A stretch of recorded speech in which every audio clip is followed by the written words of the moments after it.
خلوا الفوضى تنتشر وخلوا الكل يفكروا مثل ما بدهم، وانتوا رح تشوفوا من بعيد كيف الوضع بغيابكم. بس يا مراد إذا عمت الفوضى بصفوفنا خاصة بهالظروف رح نتأذى كتير. نتأذى؟ نحن 3 أشخاص هون وهالشي مستحيل يأذينا. خلص أنا ما رح أروح لاجتماع المجلس بنوب. سيف رح يخبرهم إني لغيت الاجتماع، وبعدين رح نستنى ورح نراقب من بعيد ونحكم على الوضع. ما حدا منهم بيقدر بيأذيني بطريقة مباشرة، مستحيل. ما بنعرف.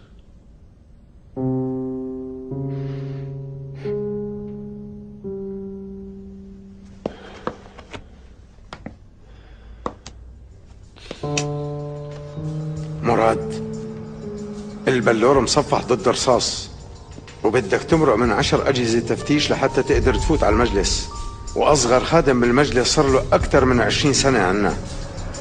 كل اجتماع بنفحص المكان بدقة قبل ما نبلش، وكمان بيتأكدوا إنه ما حدا عم يراقبنا أو عم يسمعنا. برأيك شو رح يصير؟ على فرض إني عضو بالمجلس وبدي يقتل السيد محمد قرخالي،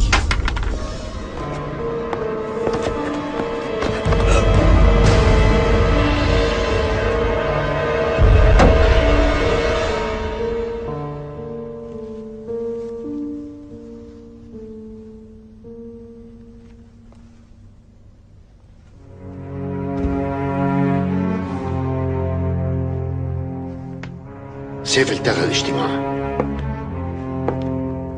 ولا تلعب بهالسكين مرة تانية. أخذني غدر ولا أنا كنت رح أزرع هالسكينة بقلبه؟ نحن لازم نتوقع أي شيء، هذا يلي عم حاول أشرحه.